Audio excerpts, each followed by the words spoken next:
जिस एनवायरनमेंट में हम जीते हैं उसमें बहुत से पैटर्न्स देखने को मिलते हैं। जैसे दिन के बाद रात होती है और रात खत्म होते ही वापस दिन होता है।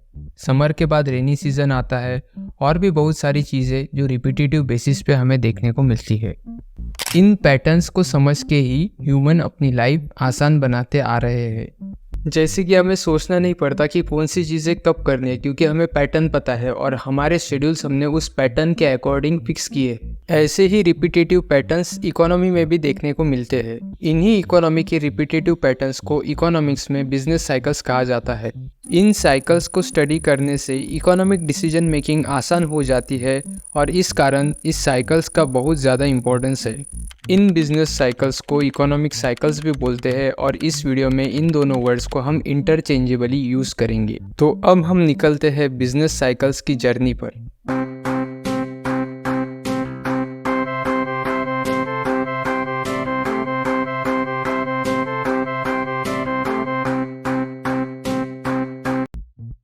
हमारा इकोनॉमी का नॉलेज कितना भी बेसिक हो, पर हमें इतना तो पता ही होता है कि इकोनॉमी में कुछ समय अच्छा होता है और कुछ समय बुरा होता है। इकोनॉमी का ये अच्छा पीरियड और बुरा पीरियड इकोनॉमिक साइकिल्स के दो पार्ट बनाते हैं।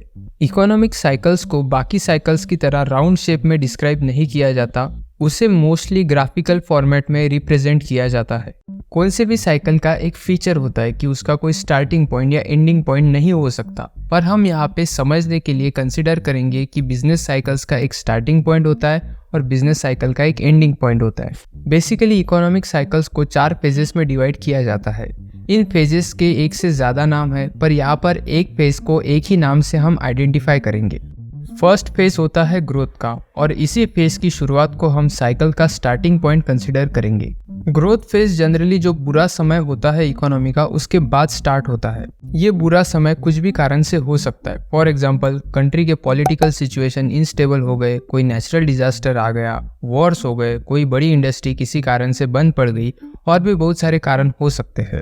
इस बुरे समय में क्या होता है कि जो इकोनॉमी के इंटरेस्ट रेट्स है वो कम हो जाते हैं, या बोल सकते हैं कि कम कर दिए जाते हैं, क्योंकि जो इंटरेस्ट रेट्स का कंट्रोल है वो सेंट्रल बैंक्स के पास होता है। इंटरेस्ट रेट्स कम होने से बैंक से लोन लेना इंडिविजुअल के लिए या कंपनी के लिए बहुत ही आसान हो जाता है और यही सस्ता लोन इकोनॉमी में ग्रोथ फेज का कारण बनता है। जब इकोनॉमी में किसी पर्सन को लोन मिलता है तो वो दो कारण से मिल सकता है, एक तो बिजनेसेस को इस्टेब्लिश करने के लिए या फिर गुड्स एंड सर्विस को परचेस करने के लिए। अब इसे ध्यान से समझते हैं। बिजनेसेस के लिए लिया गया लोन इकोनॉमी में नई इंडस्ट्रीज, नई फैक्ट्रीज को जनरेट करता है और ये जो नई फैक्ट्रीज है वो इकोनॉमी में नए एम्प्लॉयमेंट को जनरेट करती है। यही नई फैक्ट्रीज एंटरप्रेन्योर के लिए प्रॉफिट का कारण बनती है और एम्प्लॉयज़ के लिए वेजेस का कारण बनती है, और जिसकी वजह से इकोनॉमी में जो ओवरऑल इनकम लेवल होता है वो धीरे धीरे बढ़ने लगता है। लोन लेने का दूसरा कारण होता है एक्सपेंडिचर। एक्सपेंडिचर के लिए मिला हुआ लोन और नए बिजनेसेस ने जनरेट की हुई इनकम इकोनॉमी में डिमांड को बढ़ाती है,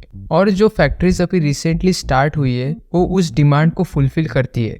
इन कंडीशंस को बहुत ऊपर से देखा जाए तो पता चलता है कि इन सारी इवेंट्स की वजह से इकोनॉमी का ओवरऑल आउटपुट लेवल बढ़ जाता है और इसी आउटपुट की टोटल को आसान भाषा में जीडीपी कहा जाता है। सो अब हम यहाँ तक आ गए कि कंट्री का जीडीपी धीरे धीरे बढ़ना स्टार्ट होता है, पर ये ग्रोथ अभी भी स्लो होती है, क्योंकि कहीं ना कहीं अभी भी लोग फ्यूचर के बारे में स्केप्टिकल होते हैं अपने पास्ट में घटे हुए निगेटिव इवेंट्स के कारण। इकोनॉमी के रिगार्डिंग इन पास्ट इवेंट की मेमोरी को ही फाइनेंशियल मेमोरी कहा जाता है, पर यह स्केप्टिसिज्म धीरे धीरे कम होता है और इकोनॉमी का ग्रोथ रेट धीरे धीरे तेज होने लगता है। ग्रोथ फेज के सेकंड हाफ में ये रेट काफ़ी फास्ट हो जाता है। इनकम ग्रो होने से इकोनॉमी में कंजम्पशन और सेविंग्स का लेवल भी बढ़ जाता है। ये इकोनॉमी का गोल्डन पीरियड माना जाता है। यहाँ पे लोग बहुत खुश रहते हैं क्योंकि उनकी इनकम बढ़ रही होती है, अनएम्प्लॉयमेंट लेवल कम होता है, इन्फ्लेशन भी कंट्रोल में होता है और नए नए प्रोडक्ट्स मार्केट में आते हैं, और इससे फ्यूचर के बारे में लोगों का पर्सपेक्टिव जो पहले स्केप्टिकल था वो अब बहुत ही पॉजिटिव हो जाता है। पर इकोनॉमिक ग्रोथ की एक इनहेरेंट लिमिटेशन होती है। कौन सी भी इकोनॉमी 5%, 10%, 15% की ईयरली ग्रोथ दिखा सकती है, पर यह ग्रोथ 15% से आगे 20% तक लेके जाना बहुत मुश्किल होता है और 20% के ऊपर बढ़ना ऑलमोस्ट इम्पॉसिबल चीज़ होती है। सो एक समय पर आके इकोनॉमी की ग्रोथ यानी आउटपुट की ग्रोथ में एक सैचुरेशन आता है और वो ग्रोथ एक जगह पे आके स्टेबल हो जाती है और यहीं पे ग्रोथ का फेज खत्म हो जाता है और एक नया फेज स्टार्ट होता है, बूम का। अब बूम का फेज स्टार्ट करने से पहले एक चीज़ जानना ज़रूरी है कि हमारा जो प्रेजेंट एक्सपेंडिचर होता है वो जितना हमारे प्रेजेंट इनकम पे डिपेंड करता है उससे कहीं ज़्यादा हमारे फ्यूचर इनकम की एक्सपेक्टेशन पे डिपेंड करता है। फॉर एग्ज़ाम्पल, अगर मुझे एक आईपैड लेना है तो मेरे पास जो भी सेविंग है वो मैं यूज़ कर सकता हूँ या फिर मैं बैंक से लोन ले सकता हूँ। पर ये दोनों में से कोई चीज़ मैं तभी करूँगा जब मुझे लगता है कि मेरी फ्यूचर में जो इनकम आने वाली है वो लोन को रीपे करने में या मेरी सेविंग्स को रिस्टोर करने के लिए इनफ है। सेकंड फेज में आउटपुट की ग्रोथ सैचुरेट हो जाती है, यानी स्टेबल हो जाती है। उसके कारण लोगों का प्रेजेंट इनकम भी सैचुरेट हो जाता है। इसी के साथ मोस्ट मैक्रो इकोनॉमिक वेरिएबल्स जैसे कि new employment generation rate, GDP growth rate, per capita income, ये सारी चीज़ें स्टेबल हो जाती है। पर जो चीज़ स्टेबल नहीं होती है वो होते हैं लोगों के फ्यूचर इनकम के बारे में एक्सपेक्टेशंस। अभी भी क्राउड का ये परसेप्शन होता है कि उनकी इनकम की ग्रोथ आगे चल के और भी स्ट्रेच हो जाएगी और इसी के कारण वो ज़्यादा एक्सपेंडिचर करते हैं जिससे मार्केट में डिमांड क्रिएट होती है। अब सिचुएशन को समझते हैं कि इकोनॉमी में आउटपुट का प्रोडक्शन स्टेबल हो गया है पर डिमांड बढ़ते ही जा रही है। इसी के कारण मार्केट में प्राइसेस बढ़ना स्टार्ट होती है और ओवरऑल इकोनॉमी में इन्फ्लेशन देखने को मिलता है जो बहुत ज़्यादा लेवल पे होता है। इनकम तो स्टेबल हो गई पर एक्सपेंडिचर स्टेबल नहीं होते और जो भी एक्सेस एक्सपेंडिचर होते हैं वो फिर मोस्टली लोन के थ्रू किए जाते हैं और जिसकी वजह से इकोनॉमी में ओवरऑल डेट लेवल बढ़ जाता है। इन्फ्लेशन के कारण जीडीपी बढ़ा हुआ दिखता है और इकोनॉमी में एक हैप्पी पिक्चर दिखाई देती है जो एक्चुअल रियलिटी नहीं होती। पर ये बेसलेस ग्रोथ इकोनॉमी में इनफाइनाइट लेवल तक कंटिन्यू नहीं रह सकती और कभी ना कभी इकोनॉमी में रियलिटी हिट होती है। मीन्स जब लोगों को लगता है कि इकोनॉमी में सब अच्छा ही होगा तो इकोनॉमी में कोई निगेटिव इवेंट हो जाता है। वो इवेंट कुछ भी हो सकता है, कोई कंपनी बैंकरप्ट होना, किसी इंडस्ट्री का प्रॉफिट अचानक से कम हो जाना, एक्सेट्रा एक्सेट्रा। अब लोगों को समझने लगता है कि जो इनकम ग्रोथ की एक्सपेक्टेशन वो लगा के बैठे थे वो शायद कभी रियलिटी में नहीं उतरने वाली और इसी के कारण वो अपने प्रेजेंट एक्सपेंडिचर कम कर देते हैं और यही से रिसेशन की शुरुआत होती है। डिमांड जो एक समय में आउटपुट से बहुत ज़्यादा थी, एक पॉइंट के बाद वो डिमांड प्रेजेंट सप्लाई पॉइंट के नीचे आ जाती है। अब इकोनॉमी में एक समय आता है जहाँ पे सप्लाई डिमांड से बहुत ज़्यादा हो जाता है जिसके कारण प्राइजेस नीचे गिर जाती है और इंडस्ट्रीज़ का प्रॉफिट कम हो जाता है। डिमांड ना होने की वजह से कंपनीज को अपना प्रोडक्शन कम करना पड़ता है जिसकी वजह से जो फैक्ट्री में एक्सेस वर्कर्स है उनको काम से निकाल दिया जाता है और इकोनॉमी में अनएम्प्लॉयमेंट जनरेट होती है। अनएम्प्लॉयमेंट की वजह से जो इंडिविजुअल का इनकम है वो कम हो जाता है। इनकम कम होने की वजह से डिमांड कम हो जाती है और डिमांड की वजह से वापस जो प्रोडक्शन लेवल है वो कम करना पड़ता है जिसकी वजह से इकोनॉमी में एक विशियस सर्कल स्टार्ट होता है जो इकोनॉमी को तेजी से नीचे खींचता है। अब यही रिसेशन अगर सीवियर लेवल पे चला जाए तो वो डिप्रेशन में कन्वर्ट हो जाता है। इस फेज में अनएम्प्लॉयमेंट का लेवल बहुत ज़्यादा होता है, बहुत सी फैक्ट्रीज बंद पड़ जाती है और इकोनॉमी में जो लोग एक समय पे ब्राइट फ्यूचर देख रहे थे उन्हें सिर्फ अब डार्क फ्यूचर दिखाई देता है। डिप्रेशन के फेज में मार्केट इकोनॉमी फेल हो जाती है और इस इकोनॉमी को बचाने के लिए गवर्नमेंट को एंटर करना पड़ता है। अब गवर्नमेंट के पास कुछ ऑप्शंस होते हैं जिसकी वजह से वो इकोनॉमी को वापस ग्रोथ के ट्रैक पे ला सकते हैं। सबसे पहला तरीका होता है इंटरेस्ट रेट्स। इंटरेस्ट रेट्स को कम करने से वापस लोन सस्ते हो जाते हैं और वापस ग्रोथ जैसी सिचुएशन इमर्ज हो जाती है। दूसरा ऑप्शन होता है गवर्नमेंट स्पेंडिंग बढ़ाने का।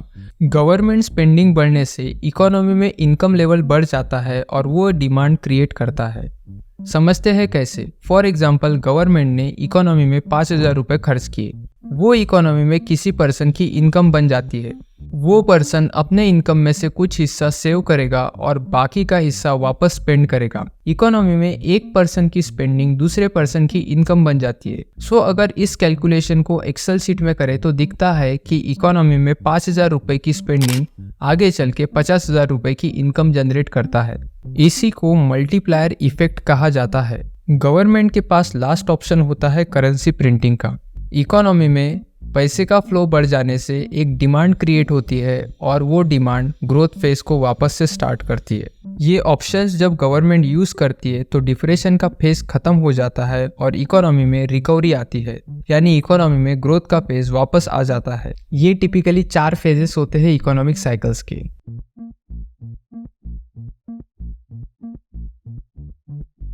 इस इकोनॉमिक साइकिल के फीचर्स बाकी की नेचुरल साइकिल से जैसे सीजन साइकिल से अलग होते हैं। फर्स्ट फीचर है इरेगुलरिटी। किसी भी इकोनॉमी में साइकिल्स का होना तय है, यानी साइकिल्स सर्टन है, पर ये साइकिल्स का कोई फिक्स्ड इंटरवल नहीं होता। कुछ साइकिल्स शॉर्ट होती है और कुछ साइकिल्स लॉन्ग होती है। इसी के साथ साइकिल की फेजेस भी रेगुलर नहीं होती। एक साइकिल में ग्रोथ का फेज बहुत लंबा हो सकता है तो दूसरे साइकिल में ग्रोथ का फेज उसके कंपैरिजन में बहुत छोटा हो सकता है। हर बार डिप्रेशन और रिसेशन का रीजन भी अलग हो सकता है। साइकिल का कोई भी फेज इकोनॉमी के किसी सेक्टर या इंडस्ट्री से स्टार्ट होता है और वो बढ़कर फिर बाकी इंडस्ट्री में भी स्प्रेड हो जाता है। फॉर एग्जांपल, हाउसिंग सेक्टर में ग्रोथ फेज आता है तो वो ग्रोथ फेज धीरे धीरे बाकी के सेक्टर्स में भी स्प्रेड हो जाता है और आखिर में पूरे इकोनॉमी को कवर कर लेता है। इसका सिंपल रीज़न है कि इकोनॉमी का हर सेक्टर एक दूसरे सेक्टर से काफ़ी क्लोजली लिंक्ड होता है। सिमिलरली बिजनेस साइकिल्स एक इकोनॉमी से स्टार्ट होती है और धीरे धीरे वर्ल्ड के पूरे इकोनॉमीज को कवर करती है। क्योंकि आज के ग्लोबलाइजेशन एज में सारी इकोनॉमीज एक दूसरे पे डिपेंडेंट हो गई है। भले ही इकोनॉमिक साइकिल हर सेक्टर को इकोनॉमी में अफेक्ट करती है, पर इनका जो इंटेंसिटी होता है अफेक्ट करने का वो हर सेक्टर टू सेक्टर चेंज होता है। फॉर एग्जांपल, अगर कंज्यूमर ड्यूरेबल गुड्स है तो उसको इकोनॉमिक साइकिल्स ज़्यादा अफेक्ट करेंगे एज कम्पेयर टू कोई डेली नेसेसिटी वाली इंडस्ट्रीज है जैसे मिल्क इंडस्ट्री है, तो उसको बिजनेस साइकिल्स कम अफेक्ट करेंगी। क्योंकि बेसिक रीज़न क्या है कि जो हमारा कंजम्पशन है वो कंजम्पशन साइकिल के हिसाब से डेली नेसेसिटी गुड्स में नहीं चेंज होता, पर ड्यूरेबल गुड्स में वो कंजम्पशन हमारा सिग्निफिकेंटली वेराई होता है जैसे हमारा इनकम वेराई होता है। बिजनेस साइकिल चाहे वो सोशलिस्ट इकोनॉमी हो या कैपिटलिस्ट इकोनॉमी हो, दोनों इकोनॉमीज में देखने को मिलते हैं। पर ऐसा देखा गया है कि कैपिटलिस्ट इकोनॉमीज में ये साइकिल्स ज़्यादा प्रोमिनेंट होते हैं as compared to socialist economy. कारण सिंपल है कि सोशलिस्ट इकोनॉमीज में गवर्नमेंट का कंट्रोल बहुत ज़्यादा होता है, तो साइकिल को वो काउंटर करने की कोशिश हर स्टेज पे करते हैं। पर कैपिटलिस्ट इकोनॉमीज में ये जो गवर्नमेंट का इंटरवेंशन होता है वो बहुत ही कम होता है। पर सबसे इम्पोर्टेंट सवाल, क्या इन साइकिल्स को प्रिडिक्ट किया जा सकता है? इसका आंसर सिंपल हाँ या ना में नहीं दिया जा सकता। हम बोल सकते हैं कि कुछ हद तक इन साइकिल्स का अंदाज़ा हम लगा सकते हैं। इसी के लिए हमारे पास होते हैं इंडिकेटर्स। इंडिकेटर्स वो मैक्रो इकोनॉमिक वेरिएबल्स है जो हमें साइकिल का एक रफ गेस प्रोवाइड करते हैं। इन इंडिकेटर्स के 3 टाइप्स होते हैं: लीडिंग इंडिकेटर, कॉन्करेंट इंडिकेटर और लैगिंग इंडिकेटर। सबसे पहले लीडिंग इंडिकेटर की बात करते हैं। ऐसे इकोनॉमिक वेरिएबल जो साइकिल के टर्न लेने से पहले अपनी डायरेक्शन को चेंज करते हैं, उन इंडिकेटर्स को लीडिंग इंडिकेटर्स कहा जाता है। मींस ये इंडिकेटर्स ने अगर डायरेक्शन बदली तो पॉसिबिलिटी है कि बिजनेस साइकिल्स भी अपनी डायरेक्शन चेंज करने वाली है। लीडिंग इंडिकेटर्स के एग्जांपल्स होते हैं consumer confidence index, stock market, growth in amount of money, new order book of industrial product, growth in number of houses, interest rates etcetera. In indicators में से कुछ indicators leading होने का एक prominent reason है, पर यहाँ पे हम सब इंडिकेटर्स डिस्कस नहीं कर सकते, तो इसलिए हम सिर्फ एक इंडिकेटर डिस्कस करेंगे, इंटरेस्ट रेट्स। इंटरेस्ट रेट जब बढ़ जाते हैं तो इसका इंडिकेशन होता है कि इकोनॉमी में डाउनटर्न आने वाला है। क्योंकि जैसे ही इंटरेस्ट रेट बढ़ जाएंगे तो इकोनॉमी में इन्वेस्टमेंट और कंजम्पशन कम हो जाएगा, क्योंकि अब लोगों के लिए लोन लेना बहुत महंगा हो गया है। इसी कारण इकोनॉमी में स्लो डाउन आता है। इसी कारण से इंटरेस्ट रेट्स को एक लीडिंग इंडिकेटर कहा जाता है, क्योंकि वो वेरिएबल खुद इकोनॉमी को मूव करने में काम करता है। लीडिंग इंडिकेटर्स प्रिडिक्शन के लिए बहुत यूजफुल होते हैं, पर ये इंडिकेटर्स ज़्यादा रिलायबल नहीं होते, क्योंकि लीडिंग इंडिकेटर्स सबसे ज़्यादा फॉल्स सिग्नल देते हैं। इनसे ज़्यादा रिलायबल होते हैं कॉन्करेंट इंडिकेटर्स। ये इंडिकेटर्स बेसिकली साइकिल्स के साथ मूव होते हैं।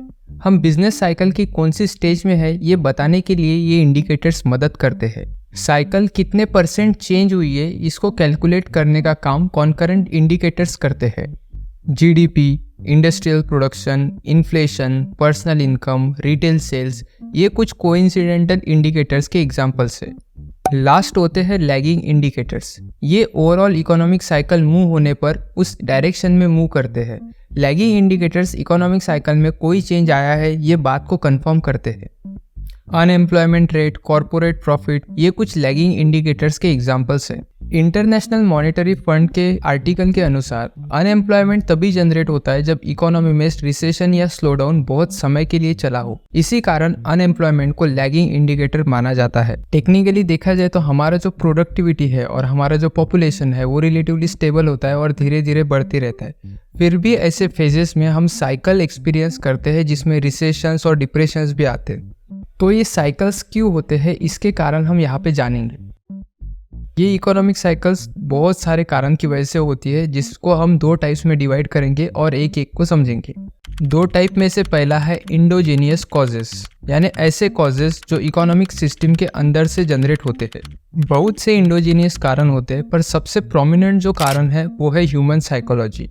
अगर ध्यान से ऑब्जर्व करें तो इकोनॉमी में मोस्ट ऑफ द पर्सन का जो इनकम लेवल है वो बेसिकली स्टेबल होता है, पर जो स्टेबल नहीं होते वो है इनकम या इकोनॉमी के बारे में उस पर्सन के एक्सपेक्टेशन। कभी इकोनॉमी और उसके इनकम के बारे में एक्सपेक्टेशन पॉजिटिव होते भले ही उस पॉजिटिविटी की कोई रैशनल रीजनिंग ना हो, और कभी ये एक्सपेक्टेशंस निगेटिव हो जाते हैं। हो सकता है कि इस निगेटिव एक्सपेक्टेशन का भी कोई रैशनल रीजन ना हो। इसी पॉजिटिव एक्सपेक्टेशंस को ऑप्टिमिज्म कहा जाता है और निगेटिव एक्सपेक्टेशंस को पेसिमिज्म। इसी इमोशंस के चलते इकोनॉमी में प्रोडक्शन, कंजम्पशन और सेविंग्स के डिसीजन लिए जाते हैं। इमोशंस फ्लक्चुएट होने की वजह से इन डिसीजंस में भी फ्लक्चुएशन दिखता है और इन डिसीजंस की फ्लक्चुएशंस की वजह से इकोनॉमिक साइकिल्स फॉर्म होती है। दूसरा सबसे मेजर रीज़न है मनी सप्लाई। मनी सप्लाई के बारे में रैल्फ हॉटरे ने एक थ्योरी दी है, पर यहाँ पे जानना ज़रूरी है कि इस केस में मनी का मीनिंग सिर्फ कैश नहीं है बल्कि cash plus bank money plus credit money है।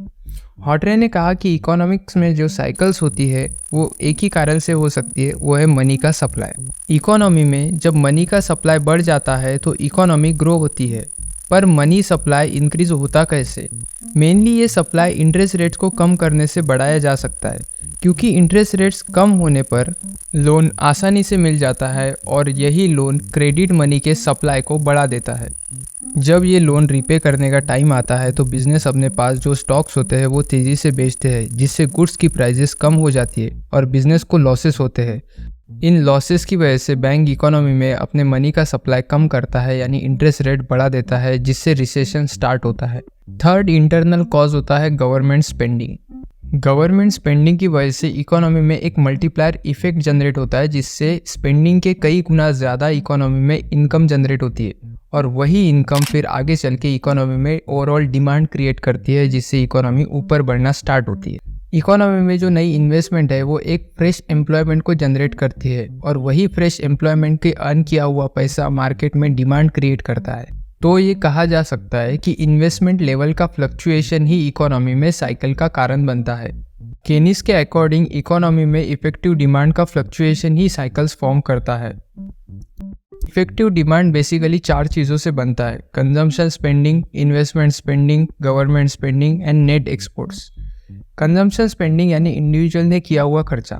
इन्वेस्टमेंट स्पेंडिंग यानी बिजनेसेस ने अपनी प्रोडक्शन कैपेसिटी बढ़ाने के लिए किया हुआ खर्चा।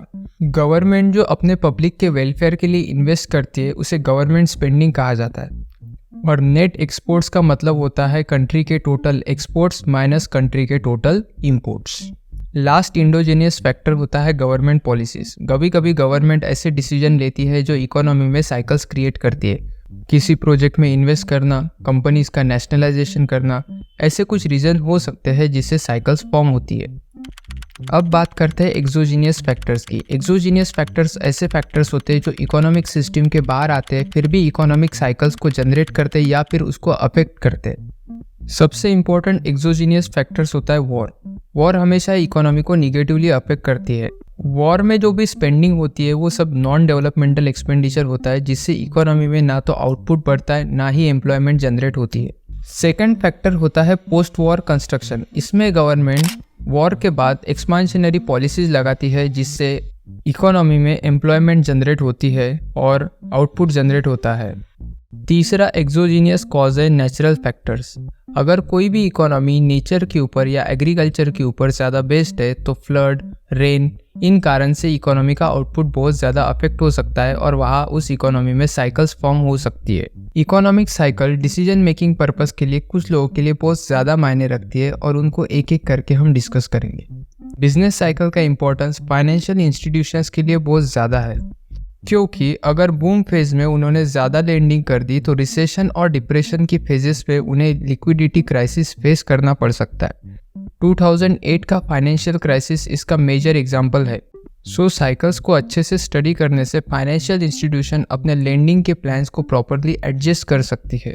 सेकंड पर्सन जिसके लिए साइकिल बहुत ज़्यादा इंपॉर्टेंस रखती है वो है एंटरप्रेन्योर्स। एंटरप्रेन्योर्स बेसिकली इकोनॉमी में प्रोड्यूसर्स का रोल प्ले करते हैं। एंटरप्रेन्योर्स को कुछ इंपॉर्टेंट डिसीजन लेने पड़ते हैं, जैसे कि कैपिटल इन्वेस्टमेंट का डिसीजन और इन्वेंट्री लेवल्स को मेंटेन करने का डिसीजन। रिसेशन के ठीक पहले इकोनॉमी में प्रोड्यूसर्स और कंज्यूमर्स दोनों का इनकम एक्सपेक्टेशन काफ़ी हाई होता है। अब इस एक्सपेक्टेशन के चलते अगर सिग्निफिकेंट एक्सपेंडिचर कंपनी ने कर दिया तो वही इन्वेस्टमेंट रिसेशन में लॉसेस का कारण बनती है, क्योंकि वो कैपिटल इन्वेस्टमेंट रिसेशन में रिटर्न्स प्रोड्यूस नहीं करती, पर एंटरप्रेन्योर को उस कैपिटल की कॉस्ट को पे करना पड़ता है, यानी इंटरेस्ट को पे करना पड़ता है। इन्वेंट्री लेवल का डिसीजन भी फ्यूचर को प्रेडिक्ट करके लेना पड़ता है। फॉर एग्जांपल, अगर ग्रोथ फेज में है तो इन्वेंट्री लेवल ज़्यादा रखना पड़ता है, क्योंकि फ्यूचर में डिमांड ज़्यादा होती है। बूम फेज में अगर यही इन्वेंट्री लेवल मेंटेन की या इस इन्वेंट्री लेवल को बढ़ा दिया तो ये इन्वेंट्री लेवल रिसेशन में कैरी फॉरवर्ड हो जाती है। रिसेशन में ये एक्सेस इन्वेंट्री वैसे ही वेयर हाउसेस में पड़ी रहती है और इसका कॉस्ट एंटरप्रेन्योर को बेयर करना पड़ता है। इसी कारण इन्वेंट्री डिसीजन लेने के लिए भी एंटरप्रेन्योर को बिजनेस साइकिल्स को अच्छे से स्टडी करना पड़ता है। बिजनेस साइकिल का इम्पोर्टेंस पॉलिसी मेकर्स के लिए भी है। पॉलिसी मेकर यानी किसी भी कंट्री की सेंट्रल बैंक। किसी भी कंट्री की सेंट्रल बैंक अपने इकोनॉमी को एवरेज पे रखने की कोशिश करती है, जिसके लिए वो पीरियोडिकली इंटरेस्ट रेट में एडजस्टमेंट, गवर्नमेंट स्पेंडिंग के डिसीजंस लेती है। ये डिसीजन के लिए supporting logic business cycles provide करता है। फॉर एग्जांपल, अगर पॉलिसी मेकर साइकिल में रिसेशन को देखते हैं तो वो अपनी पॉलिसीज को फ्यूचर रिसेशन एक्सपेक्टेशन के हिसाब से एडजस्ट कर सकते हैं, जिससे कि इकोनॉमी में इन्फ्लेशन और अनएम्प्लॉयमेंट कंट्रोल में रहे, जो टिपिकली इन पॉलिसीज का मेन एम होता है। लास्टली, कंज्यूमर्स को भी अपनी स्पेंडिंग की प्लानिंग करने के लिए साइकिल्स काम में आ सकती है, पर रियलिटी में नॉर्मल इंडिविजुअल्स को इतना नॉलेज एंड अंडरस्टैंडिंग नहीं होता कि वो साइकिल्स को स्टडी करे और उसे समझे। बिजनेस साइकिल्स इकोनॉमिक्स में ऑकर होती ही रहती है।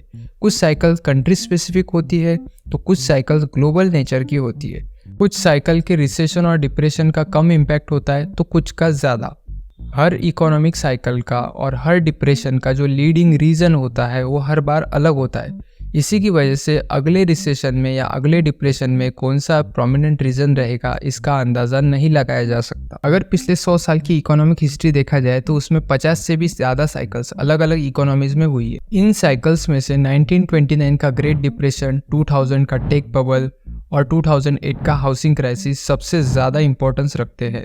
जनरली इन साइकिल्स को उनकी डिप्रेशन फेजेस से आइडेंटिफाई किया जाता है। इन साइकिल्स को रोकना या फिर इन साइकिल्स को एग्जैक्टली प्रिडिक्ट करना नेक्स्ट टू इम्पॉसिबल चीज़ है। इकोनॉमीज में जैसे पास्ट में साइकिल हुई है वैसे भी आगे चल के फ्यूचर में भी होंगी। किसी भी बिजनेस साइकिल की स्टडी इसके लिए इम्पॉर्टेंट नहीं होती कि हम उन साइकिल्स को प्रिडिक्ट कर सके, बल्कि इसके लिए इम्पॉर्टेंट होती है कि अगली साइकिल के लिए हम प्रिपेयर हो सके।